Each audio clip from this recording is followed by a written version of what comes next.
Namaste and welcome to a very special live stream of the Bharatvaarta podcast.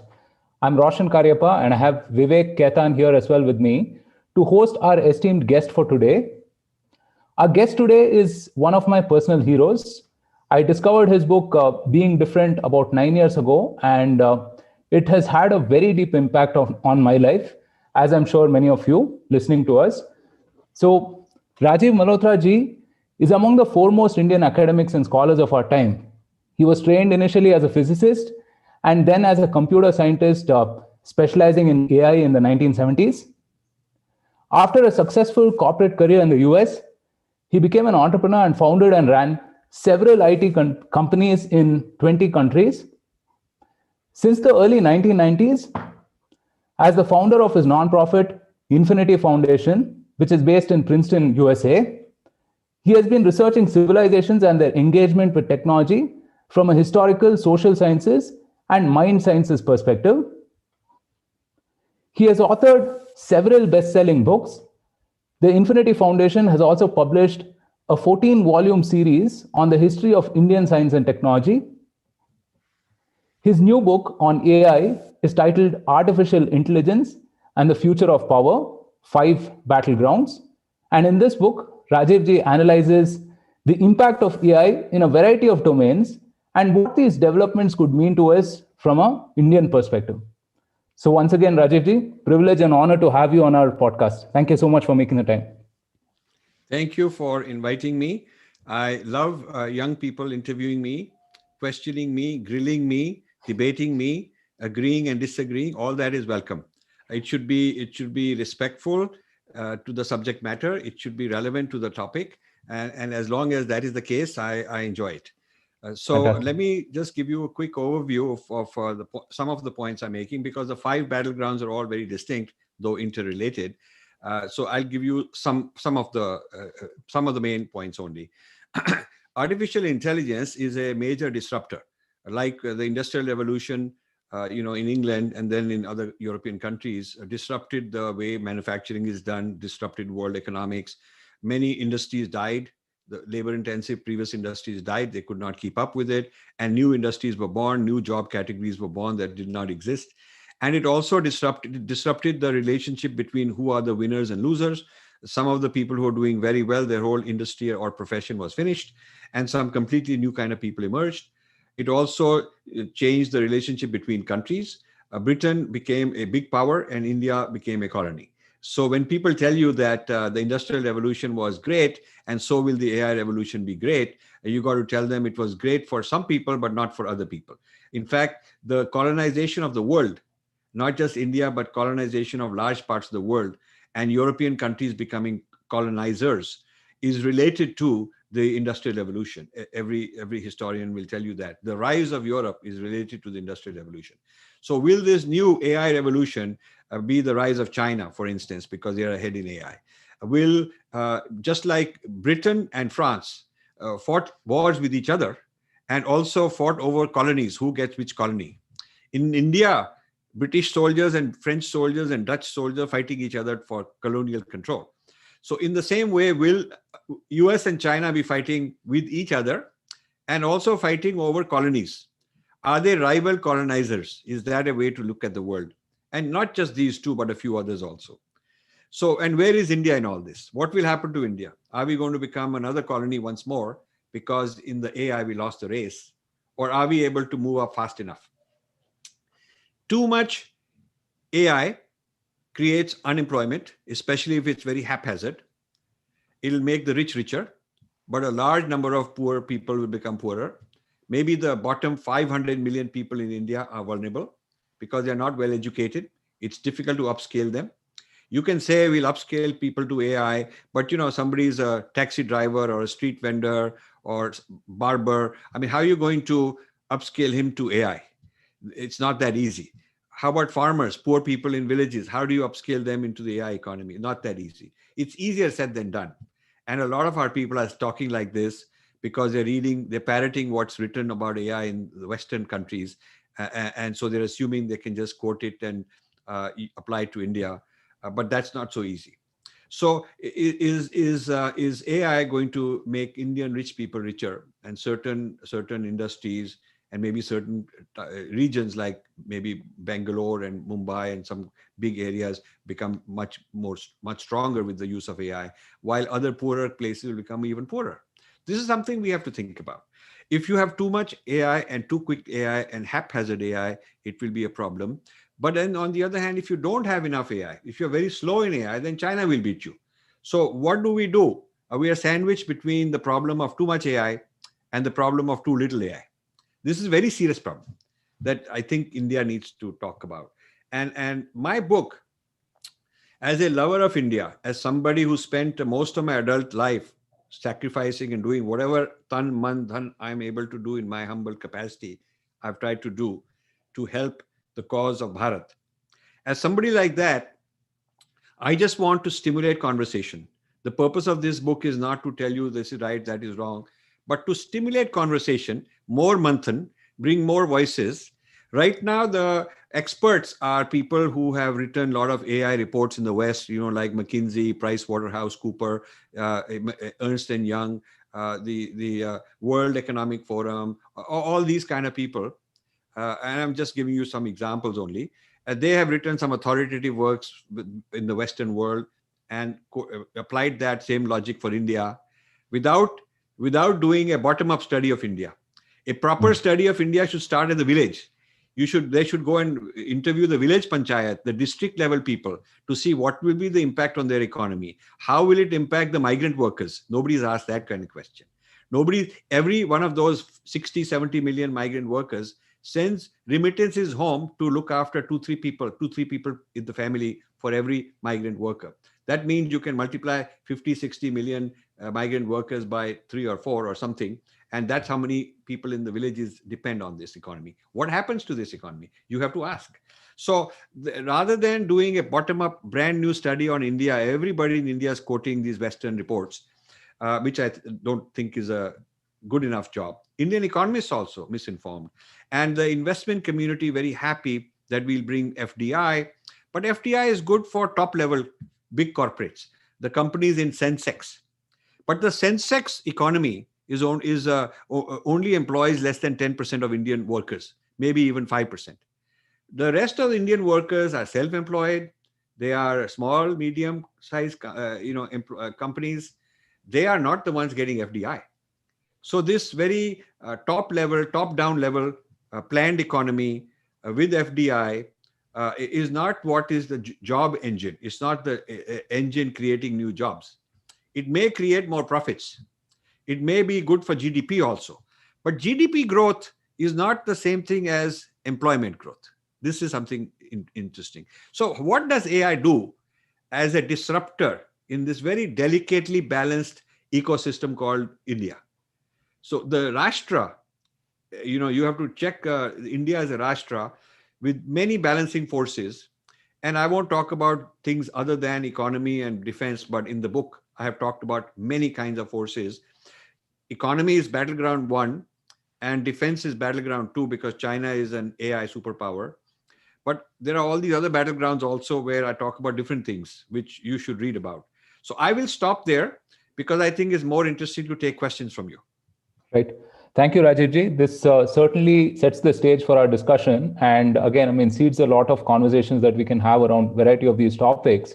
But before that, I wanted to take a step back and ask you, from identifying breaking India forces to the battle for Sanskrit and now in correctly forewarning us about the impact of AI, you always seem to be ahead of time.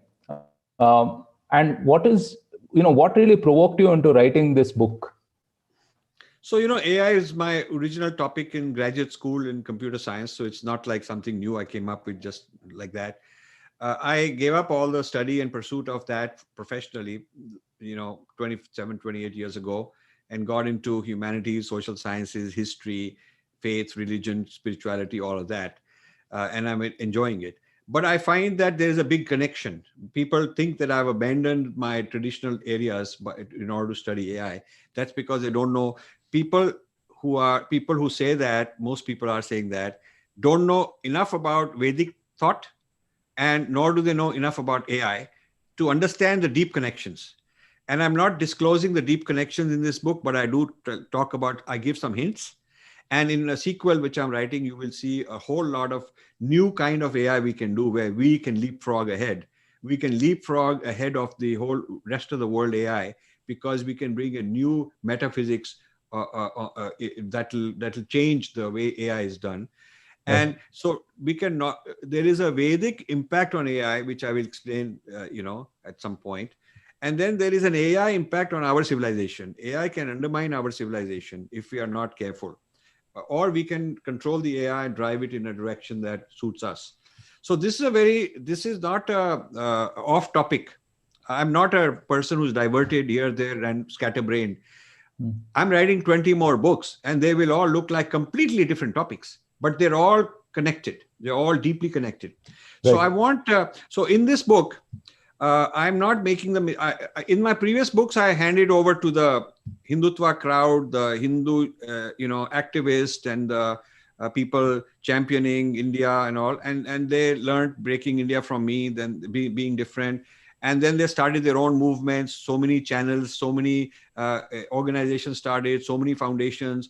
All of these are within the last 10 years, if you notice. And they're all piggybacking off of the work published in Breaking India and being different.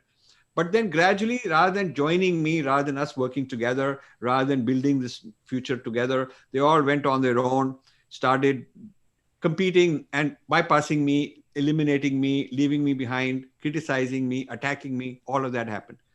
So, I've watched this.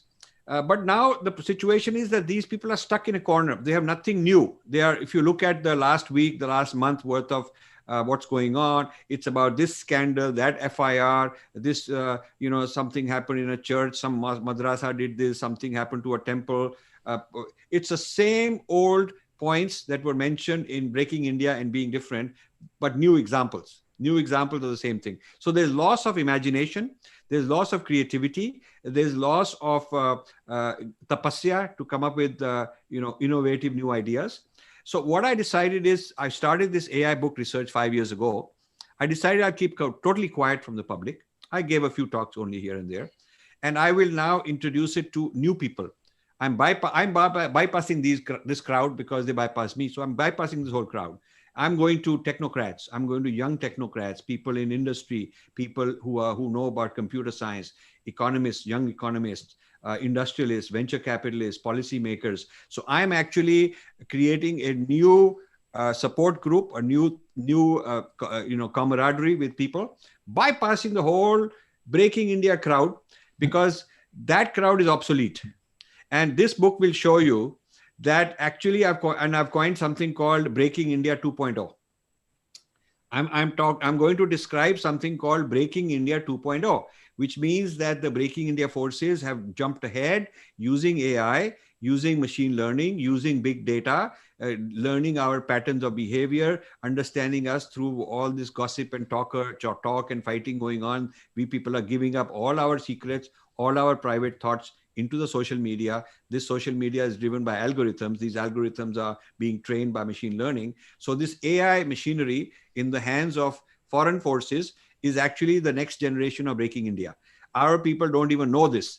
All these people who are championing and doing all this fighting in the public, in social media, they are being mapped. Their psychology is being mapped, where they fit, who they are for, who they are against, what kind of ideology they have, how they are vulnerable, how to win them over, what they will like, what they will dislike. All of that is being mapped by machine learning forces, machine learning systems, and this AI is outsmarting them. Now, what people don't realize, what this book is exposing, is that the Breaking India forces 2.0 have taken over this technology, and they're coming to India in a very big way, in a very devastating way, and we are not ready for it. So we are still, our people have still sitting on Breaking India 1.0. They have not, and this book is to upgrade them to 2.0. So I'm giving you guys the opportunity, because so far I'm talking only to industry leaders, a few people in this technology. But after I've done about a month of that, I will start talking to the mainstream common man. But with rare exceptions like this interview, where I am willing to talk about it to the general mainstream. The point I'm making is that all Breaking India based movements, individuals, video channels, Twitter ITs, Manthans are obsolete, because it's like you are fighting with bows and arrows and the enemy's got an army of tanks. So that is what AI does. It's a force multiplier to move you up to another level of weaponry. And we don't have it, our enemies have it. This is a very dangerous situation.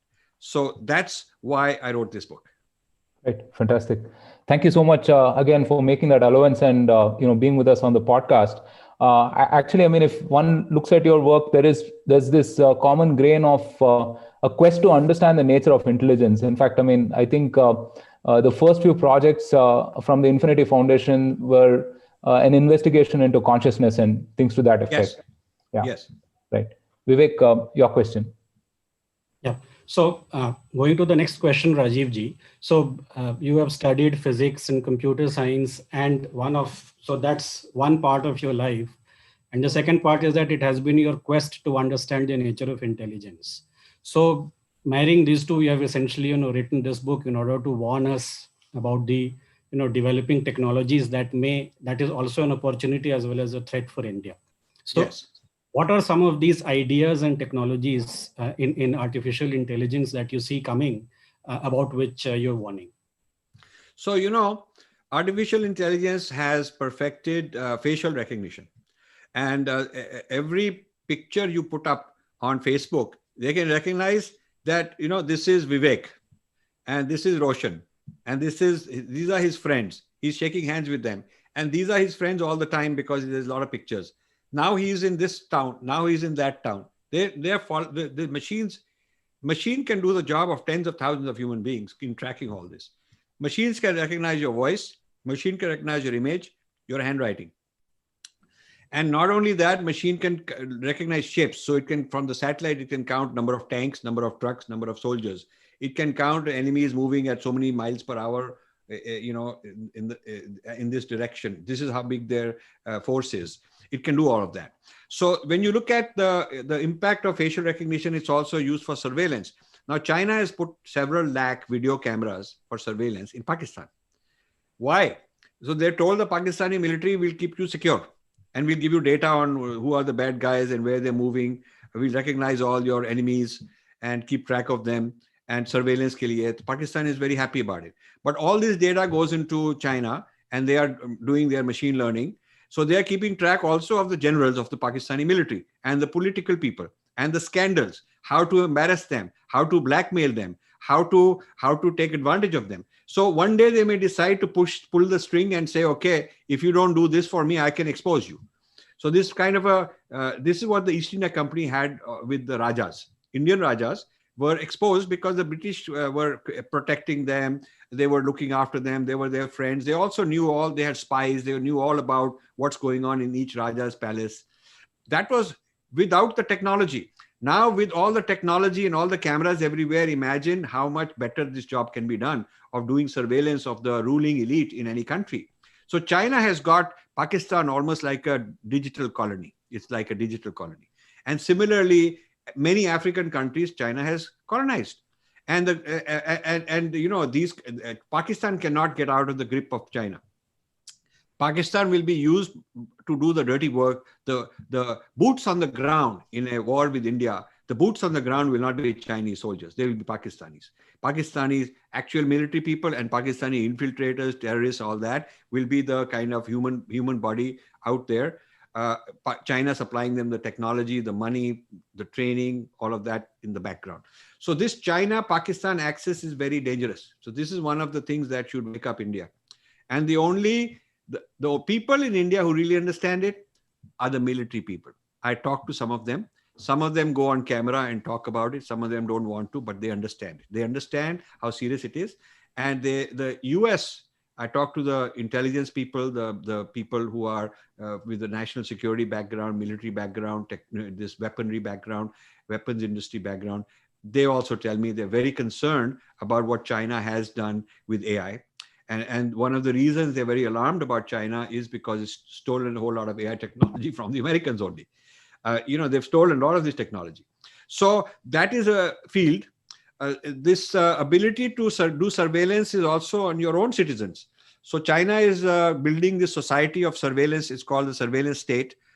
And many countries are beginning to, in some kind of indirect way, do it. Some are muddled up, some are confused, some are doing it officially or unofficially.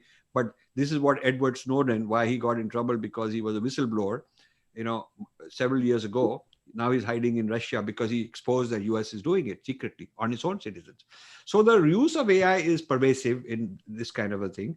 But the use of AI is also wonderful. It's creating new treatments, new medical breakthroughs, farming techniques, agriculture techniques, making manufacturing more efficient, making education better. So in chapter 1 of my book, Artificial Intelligence and the Future of Power, chapter 1 is on all the positive benefits, the whole chapter.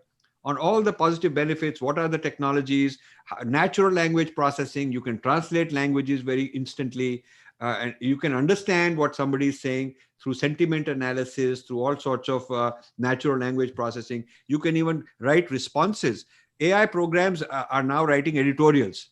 There are deep fakes, so you have good applications, you have bad applications. You also have deep fakes where they can make a video where it looks like Vivek is talking. Vivek Khaitan is talking, but actually it's somebody else. It'll be his voice, his face, his expressions, but somebody else has written the script, and he's now seen as if he's talking. So when you do thumbprint on your smartphone, you use your thumbprint to open it. That thumbprint analysis is an AI system, because in the old days before machine learning, the fingerprint was human being used to take fingerprint and measure and tell you fingerprint matching of criminals, fingerprint matching of people was done manually. No need to do it manually. AI does it like that, much better, faster. AI looks at lakhs of images of X-rays and CT scans per second and quickly tell you the tumor, what size of tumor, is it growing, what's going on. So AI is everywhere. People just don't understand it. The common man in India is very uneducated about this. They think that this AI is some science fiction. 50 years later, it will happen. They don't realize every time you use facial recognition to open your phone, or somebody does facial recognition on your public social media, it is AI. Your fingerprint analysis is AI.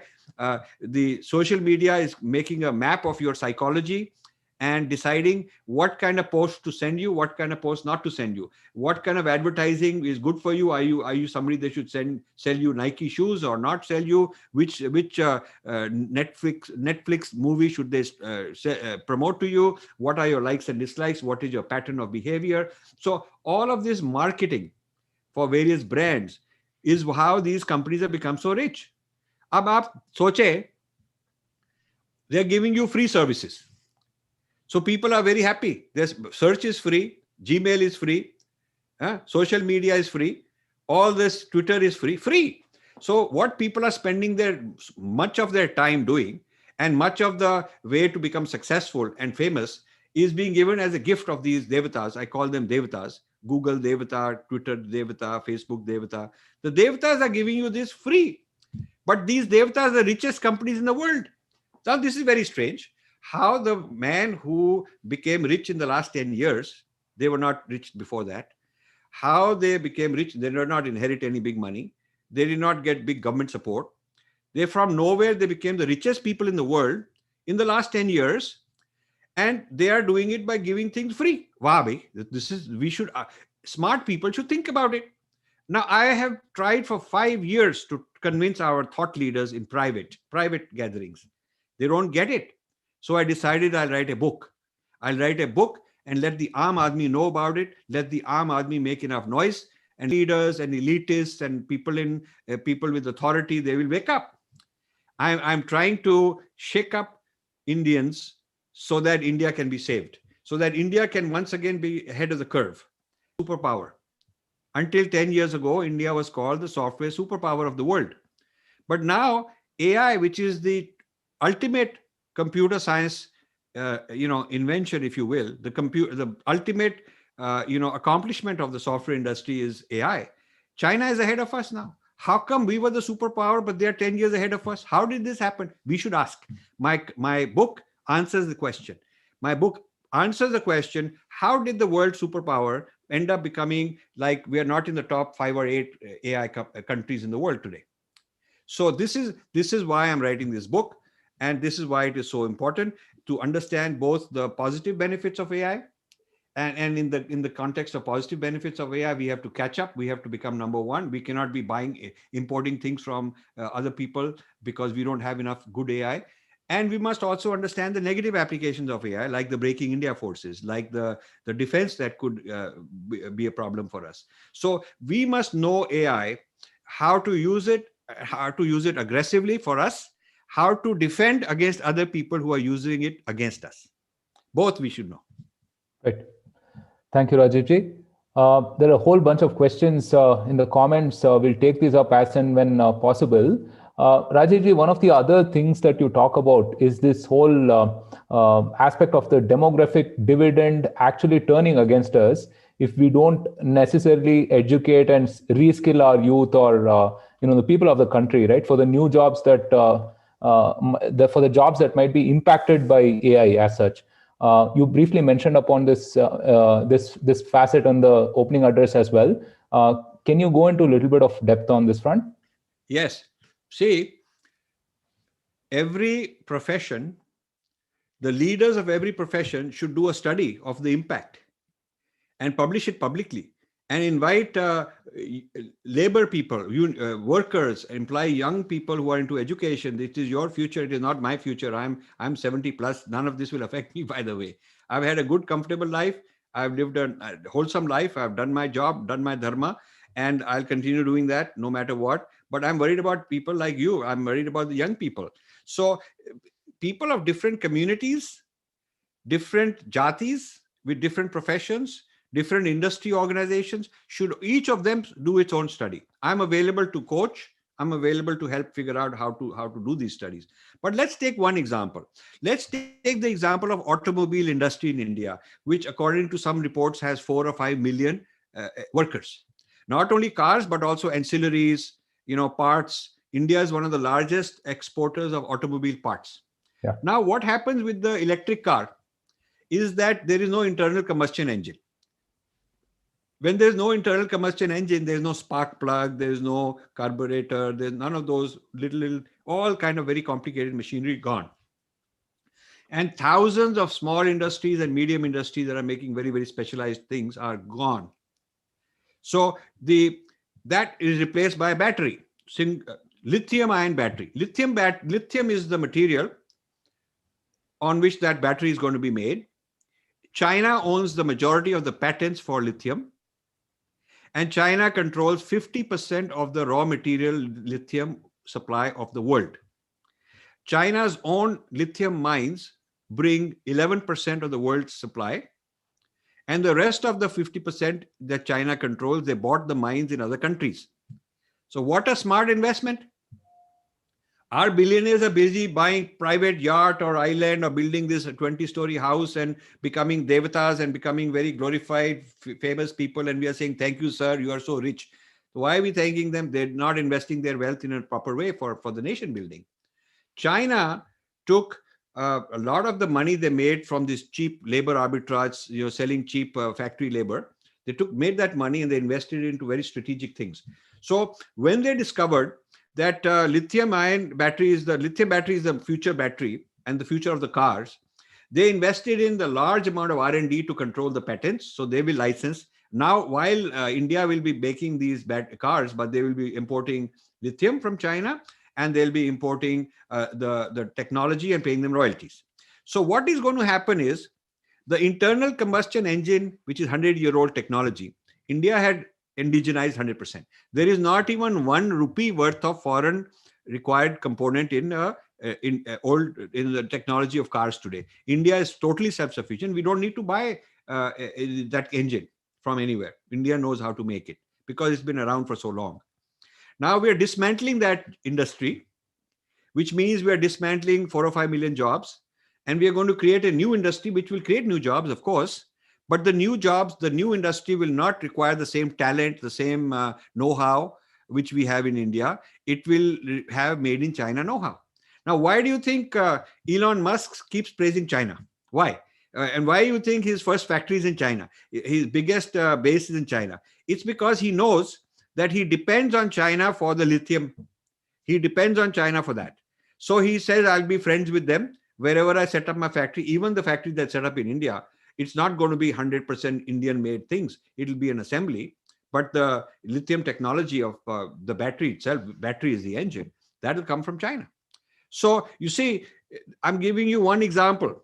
Now, everybody in the auto industry should be told this. I think it's irresponsible not to tell them this. The Ministry of Industry should do this for every single industry. They should do it for textiles. They should do it for whatever. Every industry they should do it for. And then the chief ministers of states should do an analysis, the impact of AI and impact of automation and technology in general on the workforce is different for different states. Bihar is different. Karnataka may be ahead because they'll have a lot of AI companies there. Maybe Hyderabad may attract a lot of AI companies. But so you may end up with two Indias, There is this high-tech India of a few brilliant people, and India has got a lot of good brains. So those guys may do fine. But what about the rest of India? You have 1.3 billion people. Maybe in India with only 300, 400 million top people would be better. So this youth dividend is going to become a youth liability because we are not able to train and upscale these people fast enough. So, a young person is an asset because he has hands to work and he has brains to work, but he also has a stomach to feed. So question is, are we growing the stomachs faster or are we growing the brains faster? There are 17 million youth a year who enter the job market. That age, they reach the age they need a job. We are not able to create 17 million new jobs a year. Some of the jobs created artificial by the government just to create jobs. Just give a job for the sake of giving a job. That's not a real job. Some are in the family, somehow they get absorbed. Now, this cannot just go on. And with AI, it becomes more dangerous because with AI, the standard of what you have to achieve to be in the AI economy is higher. And we are already not well educated as a country and a lot of unemployment. So as AI comes in, it will make things even worse. This is why India needs a very aggressive population policy. India needs a population policy. We cannot, but if we keep saying it's a youth dividend, then let's have more youth, let's have more babies because it's a dividend. Who will want to stop a trend which is good for you? I have so many arguments with economists, believe me, well-known economists that don't understand the impact of AI. And they keep giving me examples from the old industrial revolution, and I keep telling them that doesn't work in this case. And they keep giving me reports which are, some reports are published in India, but if you look at the fine print, you will see that they're quoting reports from Western countries.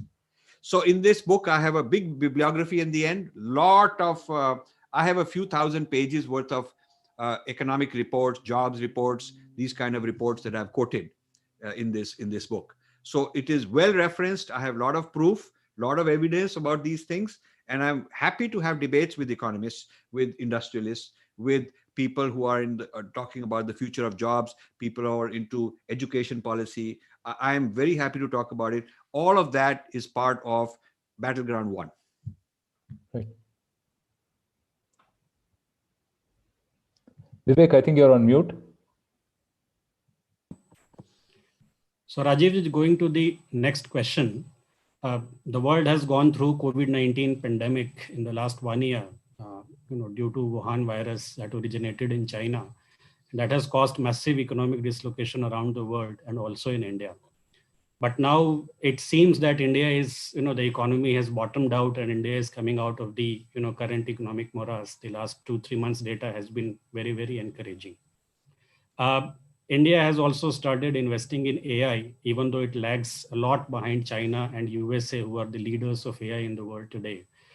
Do you see, could you explain a little as to what kind of investment India has made? And do you see that helping India achieve the goal of $5 trillion economy in the next 5 years? India may well achieve the $5 trillion goal. And I want India to achieve, I hope it achieves. I pray for it, we should achieve it.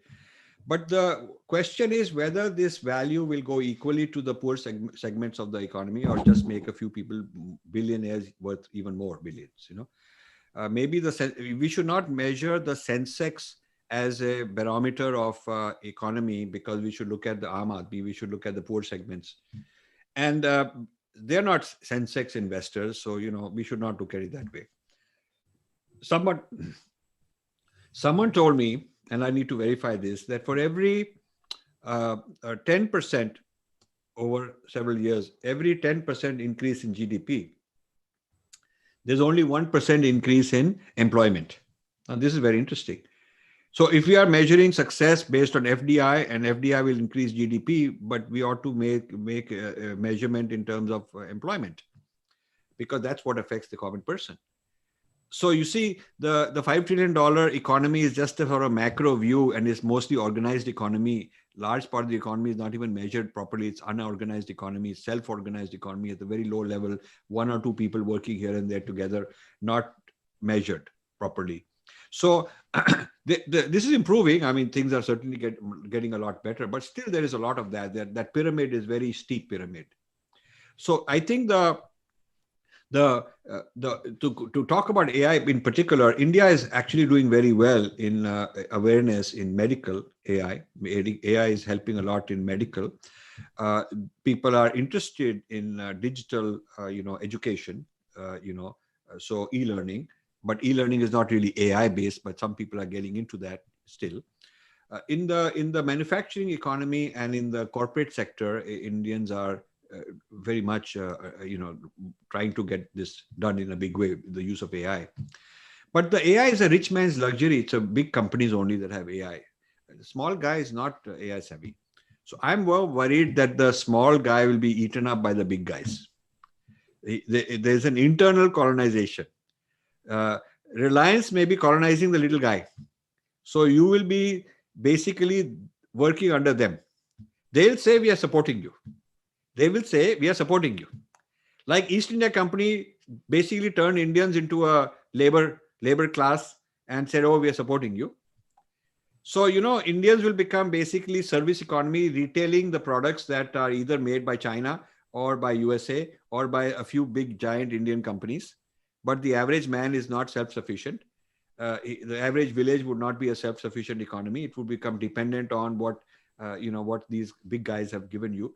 So the big guys, whether they are foreign-based or whether a few of them are India-based, the point is that super gigantic multinational control of hundreds of millions of people, ordinary people in India, is not very healthy. It's not an Indian way of very decentralized kind of structure and economy and self-sufficiency. So how many small and medium companies there know, even heard of AI? Aam Aadmi doesn't know of AI. How many literary festivals even have one panel on AI? Never. They don't have. How many? I'm going around asking, mainstream newspapers to carry an interview with me. Not interested. Not interested. TV channel, not interested. So you see, this is problem. But you go to some very big corporate people, they'll have AI. They'll have knowledge of AI. So it's a very kind of top-heavy, elitist, establishment that knows AI. And my book is to try and break it up, bring more people into the discussion. A lot of people, NGOs, I want NGOs to get into the discussion. I want social scientists to get into the discussion, because this is the future of economics, social sciences, all kind of things that affect the social sciences, politics, elections. You've seen the havoc in the US elections with the people claiming that Putin interfered. So imagine if that can be done by hacking the mind of people through social media, then how much vulnerable the Indian people are also. Somebody sitting somewhere could also hack these elections, Indian elections. So the field of AI is so poorly understood in India. I will tell you everything I'm saying here right now. There are people in the United States who are talking like this. Serious people, important people. They're talking like this. But I don't find serious enough, people in India who have the savvy, who have the wherewithal, who have the background to talk like this. And some of them are even telling me, don't write this, as if ignorance is better. If we are ignorant, we'll be better off because we don't have to worry. Come on. We are a smart nation. We got brains. We should talk about it. Then we can solve these problems. So AI, if India has time, that is the issue. Does India have time? If India has enough time to sort out, India will sort out. Indians are smart people. They will sort out. The question is whether we have enough time because things are happening so fast. Right. So another aspect that you touch upon is the whole defense aspect and how AI will play a crucial role there. With the prospect of a two-front war with China and Pakistan, how can AI lend an upper hand to India in defense, and what must China do to supersede in China? I mean, what must India do to supersede China's advantages? So about in the last month there was an article. China has launched 12 AI-based driverless submarines in the Indian Ocean. I don't know if you know this. 12. Oh. These are called gliders. They are not very fast moving. They're just gliding under the water and they're collecting data. They're surveillance. They are looking at all the ports, the coastline of India, how the ships go, what the route they follow, which Indian submarine has what kind of property, what behavior profile. They can go very quiet. They're very silent. They can go very quiet under a ship and look at it, underneath the ship also, and look at it, figure out. So these are 12. They want to have 100. They want to have 100, and people speculate that they'll soon have 1,000. So imagine right in your coastline, a huge navy invisible to you under the water with AI and machine learning and all these surveillance things going on. That's pretty dangerous. This could never have happened 10 years ago. Now imagine drones, which are disposable. If a drone is shot down, it's shot down. It's not a big deal. So China has the largest number of drones in the world. China is number one in drones. China is number one in robotics.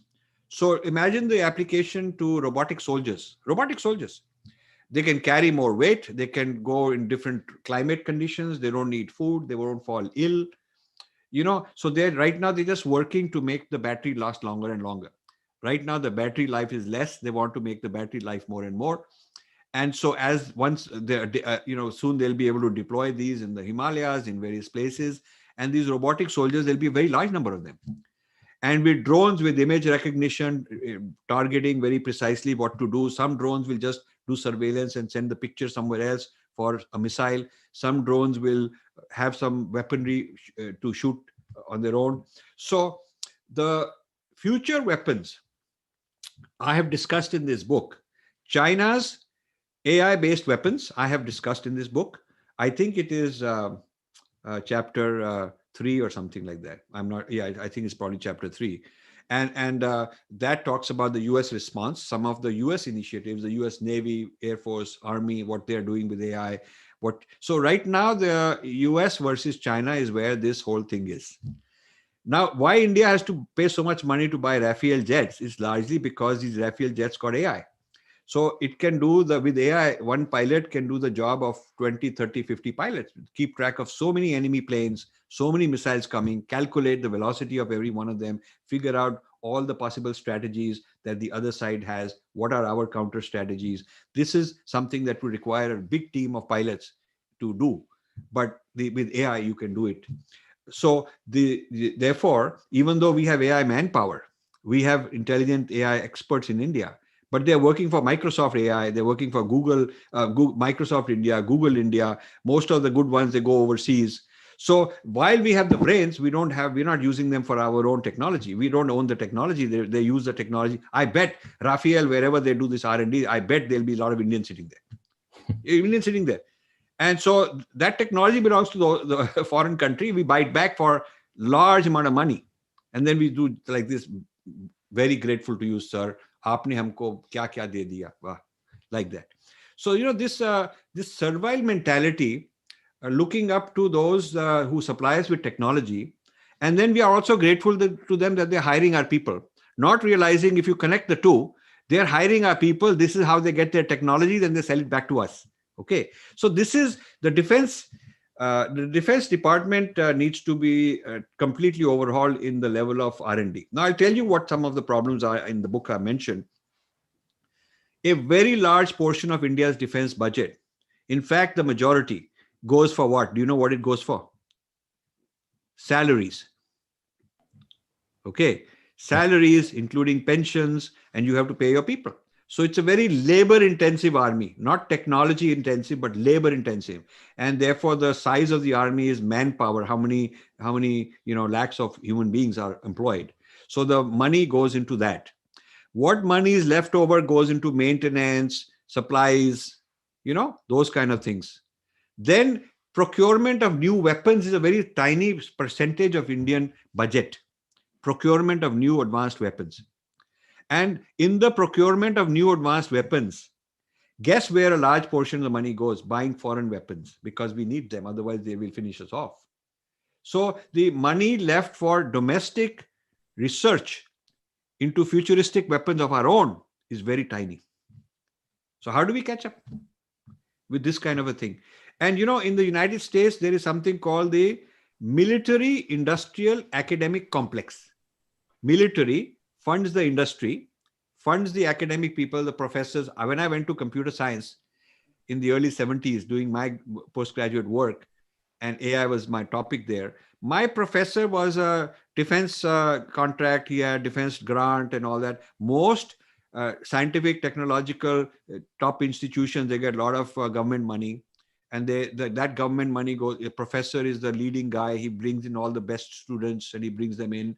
And the student feel very excited, which is good because I'm part of this top, high class, high tech project. And then when they graduate, they get jobs in all the defense or the private industry, which is doing defense contracts. So this government funded industry, defense industry is huge, and government funded academic, ecosystem is huge. And this is the military industrial academic complex of America. This is whereas in India, there's separate silos. Military does its own research. Academic people don't do much research. They do politics, more politics than research. Only few people here and there, some IITs and all, they're doing some good research. But generally, the professor's job is to teach and do politics. That's his job. This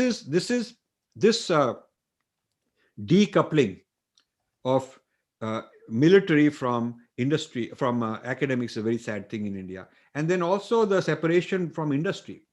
Whereas, if you look at United States, some of the biggest tens of billions of dollars worth of turnover companies or divisions within big companies like Boeing and all that, and IBM and all that, are defense contractors, government contractors. The government contract, done under secrecy, done under all this, you have to get clearance, government clearance and all that, security clearance.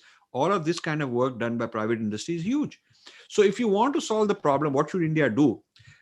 India should bring together military, industrial, academic ecosystem. The first thing India should do. India should invest a lot more in R&D, in cutting edge technologies. So for instance, quantum computing. When somebody has a quantum computer, which people are all racing to develop one, when they have a quantum computer, they'll be able to break the codes of all your normal networks. They'll be able to hack into your network like that. And all your passwords will be gone. All your encryption will be useless. If somebody has a quantum computer, the only defense is that you should have your own quantum computer. If you have quantum computer with quantum encryption, you can protect yourself against somebody else.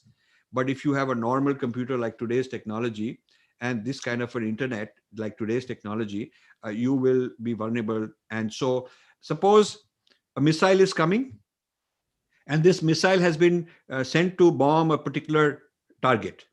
But suppose it's coming towards me and I have a ability to hack into it and break its code and replace the content with different content, replace the route to my house. I can change it and put in the route to somebody else's house and send the missile back. So aapki missile meri taraf aa rahi hai, and if I can hack into it fast enough with quantum computing, I can send the missile back to your house and blow up there. So imagine what will happen to warfare. We send missiles to other people, they'll send it right back to us only. Imagine. Or if we have the capability, we could do to them. So the future of warfare, the future of AI-based warfare is totally different. And this requires semiconductors. You have to be very good in semiconductors. India did not invest in the semiconductor. A small country like South Korea is a leader. Taiwan is a leader. India is not. You have to invest in avionics. We are buying avionics from a small country, Israel. We don't have avionics, but we have a very large population of raw talent who are studying AI. But who are they working for? Is it working for us or working for some other people? This requires some very big rethinking, very strategic rethinking that India has to do. And I'm doing this as a lover of the country, of our government. I know that this is not anybody's problem. Short term, this is problem inherited from a long time back. It's not the problem that started recently. The problem started long time back. But I think that we need to accelerate the thought process and be willing to acknowledge some of the serious problems we have. And it should not be a technology for a few elite people to become richer. That is what we have to change. Right. So we have a lot of concerned comments and questions coming in. Let me generalize one of the questions. I think the question is, how many years do we have to act on some of the things that Rajiv ji has just mentioned? Look, in February, do another video and I will answer the question. The reason is, I want 1 month, first 1 month of my book, to be establishing basic premises and principles and understanding of AI and its impact on society. I don't want to scare people away. I don't want to give away too much. I'm talking only about, say, 25% of what I've written in the book. That's all I'm talking about right now. And I want to create a responsible conversation among senior people, intelligent minds, bring them on the table. And I'm not interested in the old sensationalizing, people with this Maoist terrorist doing this and this guy coming from there, the evangelist doing that. Those stories are 10 years old. I keep telling my own people that you are obsolete. You need to upgrade yourself. Just like the AI people, the workforce need to upskill with AI. You guys who are the activists need to upskill yourself also. So I'm focusing on that project for the first month. Then in February, I want to get deeper into it, go into issue by issue, more detail. What are the threats that are short term? What are the threats medium term? What are the threats long term? I have organized it like that.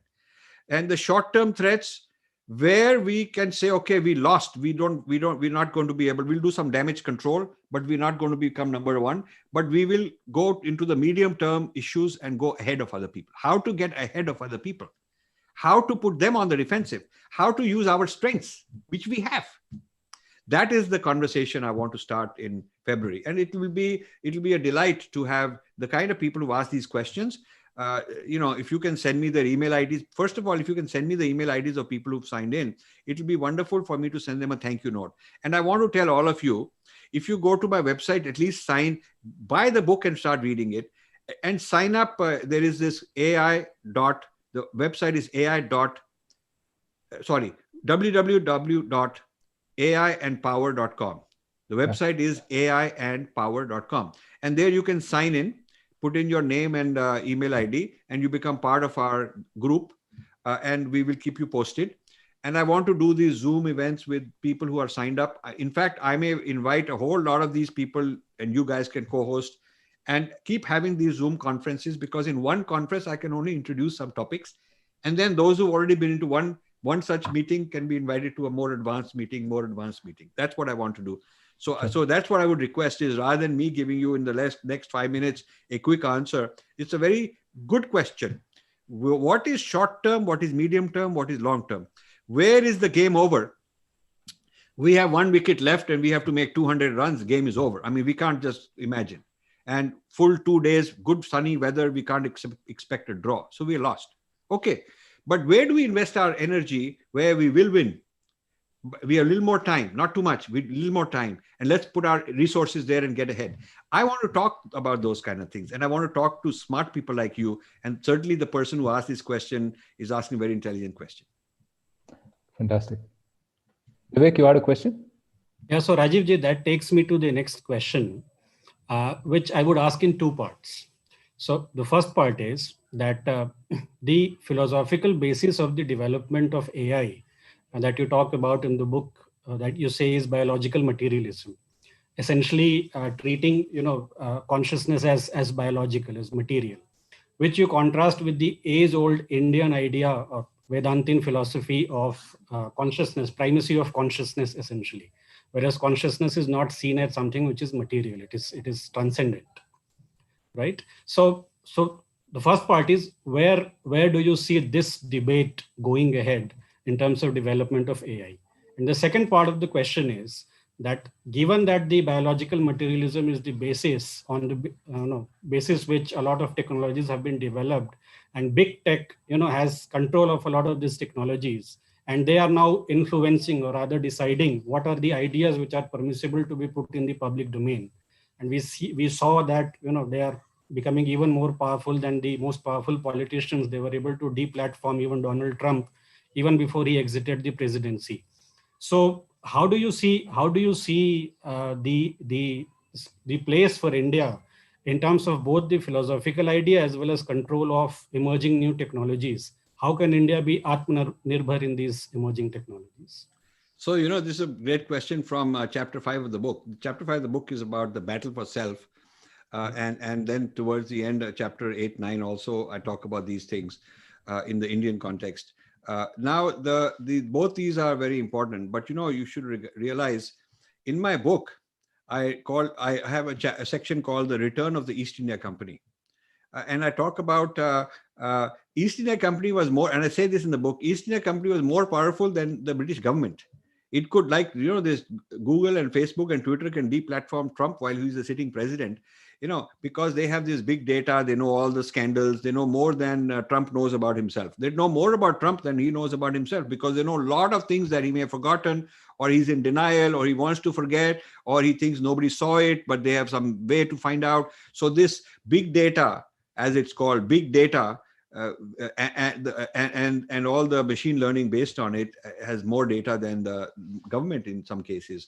So the two questions, regarding your two questions, the Indian thought process, Vedanta thought process, has a theory of knowledge, has a theory of intelligence, has a theory of education, and that has not been used in machine learning. So I'm giving you a little secret, which I'm going to write in the whole book. An Indian theory of learning, knowledge, memory, Sanskrit categories. So this book is not disconnected. It's a lot of people don't have the imagination to understand how profound it is. But if you look at the theory of knowledge, the theory of meaning in Sanskrit, you can go deeper and create a new kind of natural language processing, deeper ways of understanding. And if you can understand intelligence, you can understand artificial intelligence. After all, artificial intelligence is a mimicry of whatever the neuroscientists think about human intelligence, whatever these neurons and how they work and what happens and all that. So there's a collaboration between computer scientists and neuroscientists that produce AI. Because neuroscientists giving you some more and more models of how the brain works according to materialistic biology, and AI people replicating it into neural networks. So what if I were to, rather than using the materialistic biology, I come up with an alternative, which I'm not going to disclose today, because then people will make slogans out of it and go and running around giving talks, and everybody will have a YouTube channel on it and to put out some 5 tweets on it. The kind of people I'm talking about. I don't want to trivialize this knowledge so easily. So it requires some tapasya, and I want to train those people who are working with me, and all of the people who are viewing are invited for that. And I want to, but I'm developing all this. I'm developing the ideas inherent in Indian thought, and I've been doing deep research on this, that can be turned into a new theory of intelligence, lending itself to artificial intelligence. That's all I'll say right now. But that's a very important question that somebody has asked. I mean, he's figured out where I'm going. So I didn't write this book just to scare you about jobs. Arey bhaiya, I wrote this book to shake you up so that you can join me. We can do something where we take it forward into the next level, where we can actually be the leaders, our people who are from our civilization. Imagine we have so many people who know Sanskrit and they know Shastras and they know all of these theories. At least they can parrot it. I don't know if they understand it, but they can parrot the Indian thought. And then the same people are also tech people. So there's also the tech people, they're also the computer tech people, but they're not combining this. I'm having to combine it. Do you know, when I went to a prominent Swami from one of the important, these Vedanta organizations, and I don't want to name, this happened 3-4 times in the last year or two, and asked him to engage in a conversation with me like you are on AI. He wrote back, I'm not interested, who cares, this is all mithya anyway, this is all, I mean, our own gurus, our own spiritual leaders, Vedanta experts just don't get it. They haven't figured it out. They haven't. So I have to educate those people also. I have to educate a lot of. So the young ones are good. Like there's one Ramakrishna Mission Swami in New York. He's quick to learn, wants to learn, humble. Right away he said, I know nothing about AI, but teach me, and I will then have my comment. So that's what I like. So we need to bridge the gap between the knowledge of Vedanta and AI. We need to bridge that gap. Right. And that's not a quick webinar topic. It's a profound topic. It's going to get a whole volume on that very subject. Right. So we have a related question actually. Okay. As our dependence on human effort reduces, our sense of meaning also will diminish. Basically, the impact of AI on the individual self and on interpersonal relationships. You mentioned in the book about artificial pleasure and artificial addictions.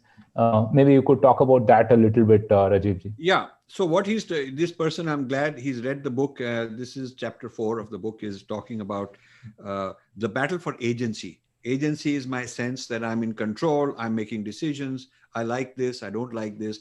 But the machines are fighting for your agency. The machines are figuring out, Roshan will like this. I will send him this message. He won't like that. Because every time you click something, you're making a choice and you're showing your preference as opposed to some other alternative. And so it's going on becoming smarter and smarter, figuring you out. And there is no end to machine power nowadays, just infinite for all practical purposes.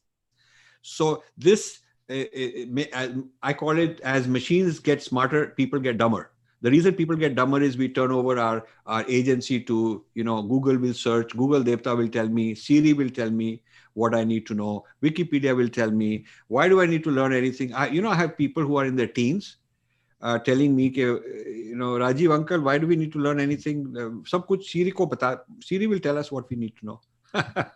So I call it moronization of the masses. We're becoming morons. And the system is rewarding you for being a moron, saying, "Aap to bahut hi acha moron ho. You are a nice pat on the back. I'll give you gift. You'll get more retweets." The systems make you feel good for good behavior according to what they consider to be useful to them. They reward you. They reward you based on that. They know what your hot buttons are, what your weaknesses are, what type of thing you want to see. They know all that. They have deep, dark secrets about you.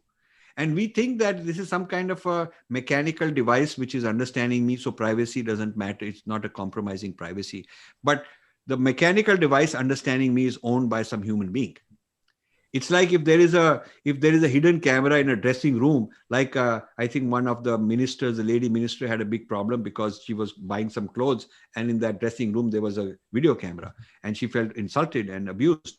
She made a FIR on them. So a lot of people, when they see a camera, they think there's a machine, but behind the camera, there's somebody watching it. Same way AI.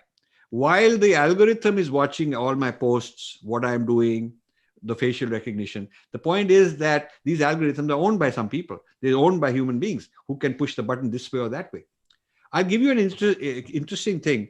When I did the interview with General Pannu, we had a panel discussion, Air Vice Marshal Bahadur, General Pannu, and I, on artificial intelligence and the future of war. And it's about a week old. It's online on my YouTube channel. Please watch it. We got a message from YouTube saying that it violates their policy. I don't know who are they to decide what violate policy. Nonsense. There's nothing in it. And so who's deciding all this? So they said, no, election sensitivity. I said, there's no election business in it. We're not supporting any candidate, none of that stuff. So we had to argue.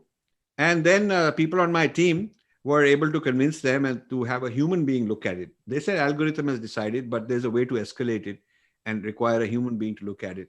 So when the human being looked at it, they said, of course, you're right. This is all, wrong judgment about this video. So they cleared the video and suddenly it started doing very well because they had kind of shadow banned it. Then I did a book launch. In the book launch was the same General Pannu.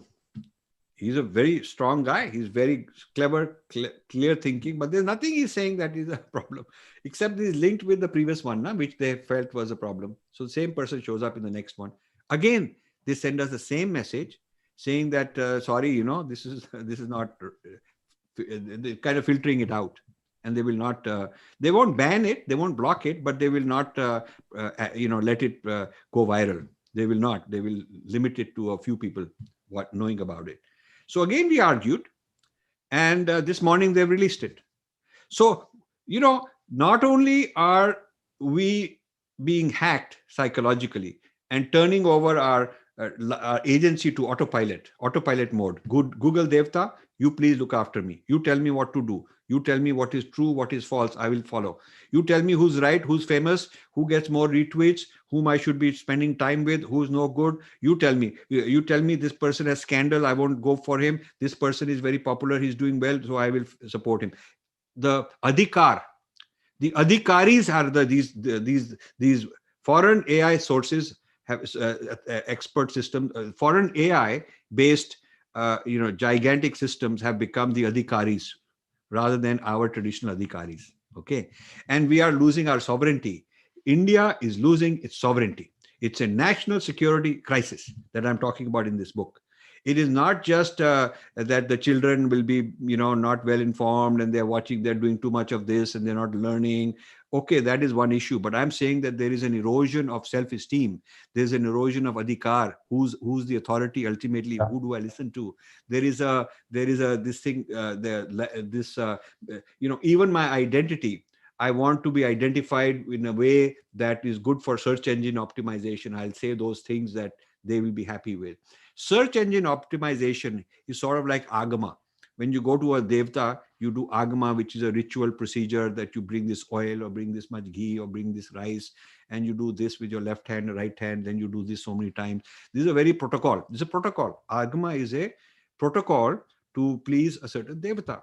So now all of this search engine optimization and all of this kind of how you get your video outsmarting the algorithm, how you get it ahead so algorithm will like it. This algorithm is like a devata now.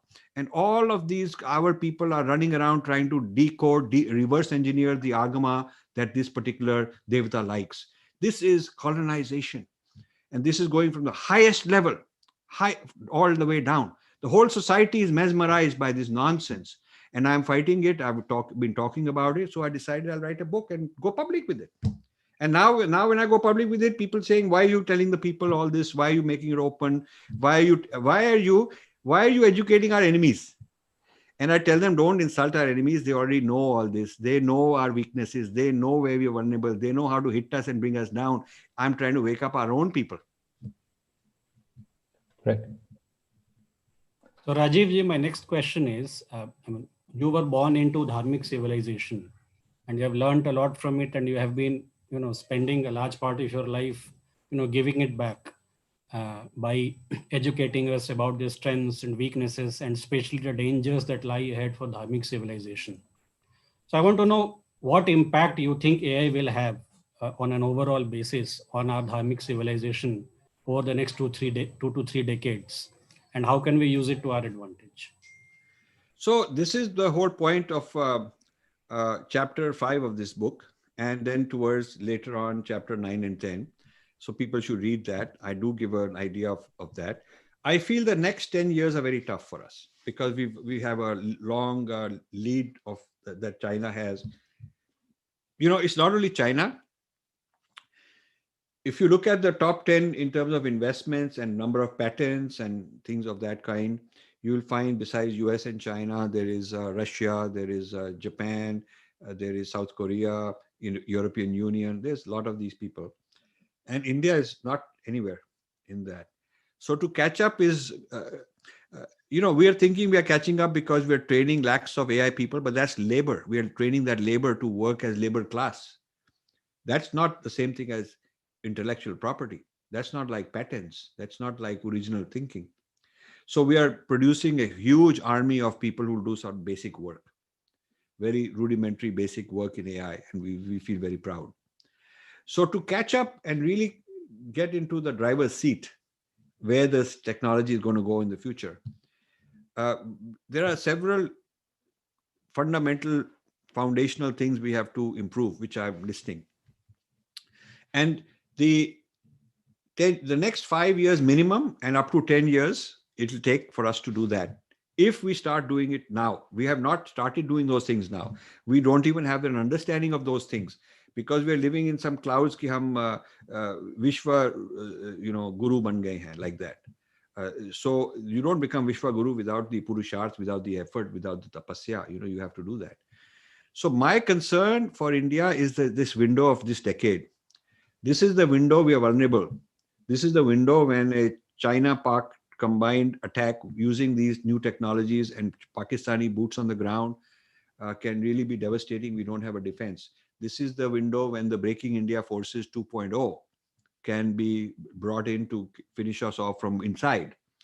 This is the window when we do not have our own social media. We are just loving all the other social media that the Americans have, giving up all our big data to them. It can't be done overnight. You can write programs and put platforms overnight, but you cannot have such a huge critical mass of followers and so much content overnight. Yeah. So I've listed a whole lot of things in this book that need to be done, that need to be fixed very quickly. And education policy and technology policy, all of that, and spiritual empowerment, to build a spiritual foundation based on Vedic metaphysical spiritual foundation, Sankhya foundation for this AI. These are big projects. Who's going to do them? It's not a matter of going and doing some manthan somewhere and making a speech in some literary festival and getting a lot of claps, which is what our people will do. Our people will trivialize this book because they'll copy this, that, and they turn it into some speech. And then everybody will say, "Aap to bahut hi famous ho gaye, aap bahut acha ho gaye." That's not going to solve the problem. I want people to actually do the work and not just talk about it. And how to get people interested. So there is a team that I can give some guidance to, I can give guidance to and inspire the people to do certain things.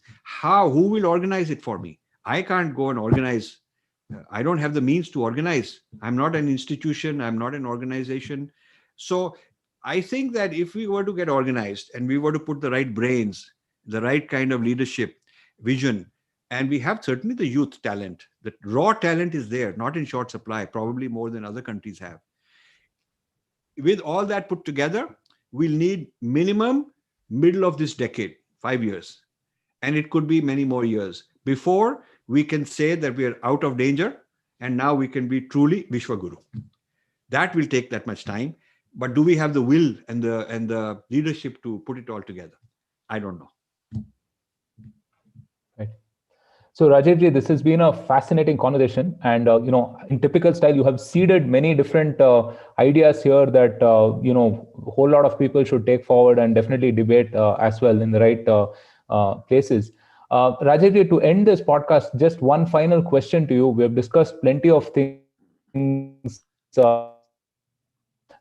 where turned off and so on. As we enter this new decade, what are you optimistic for from an Indian perspective? So, Roshan, I think you should repeat because the audio was not very good. So maybe it was chopped off. I didn't hear it properly. So let me repeat it. Yeah, repeat the question, please. Thank you so much. No problem at all. So my question was, as we enter this new decade, what are you optimistic for from an Indian perspective? So what I'm optimistic for is that India has a critical mass of raw brain power, not organized into big mission projects that like I want, but raw brain power exists. India has the understanding that, like in the case of COVID, if we get our act together, if we are very early in it, and we are following a principle, and we can beat it. We can be very good at it. So India has that kind of confidence that it can do these things on a big scale. India has the credibility. Now the question is, can we live up to it? India has the credibility. If we went with some of these very large projects, the world will follow us if we can take this on. So India has the youth brains. India has the self-confidence. India has the credibility. These are some of the things that we can put together and add what we don't have very quickly to the mix, and make a special masala, our own our own Swadeshi masala, and then we can lead the world. Then I would love to see that. I would love to see, during my life at least, know that we are okay. Now we are going to be okay, and not just okay, but we are going to fly high. I would love to see that happen during my life. I'm not going to be enough to enjoy all that. That doesn't matter. You guys will enjoy it, and I'll be so happy that it's going to happen. That's what my dream is. Fantastic. So on that note, we've come to the end of this very engaging discussion. Thank you, Rajiv ji. Again, it was a pleasure and an absolute privilege hosting you on the platform. And we look forward to many more discussions with you going forward. And all the best with the book. Thank you very much. And I will tell one more time to all the viewers, go to www.aiandpower.com and register your name and email ID and get a copy of the book. It's available in hard copy. They're shipping them out. Read it, and then join these. I'm going to have these Zoom events at least once a month, maybe more. Those who register will keep inviting you. And if you read the book, you can submit questions, and we can do Q&A. I want the entire year 2021 to be focused on this book of mine. That's my goal. I have many more books coming, but I'm deliberately delaying them because I want this book to get enough attention, enough traction. And thank you very much, both of you, for an amazing interview. And thank you to all the viewers. Namaste. Namaste. Thank you, everyone, for tuning in.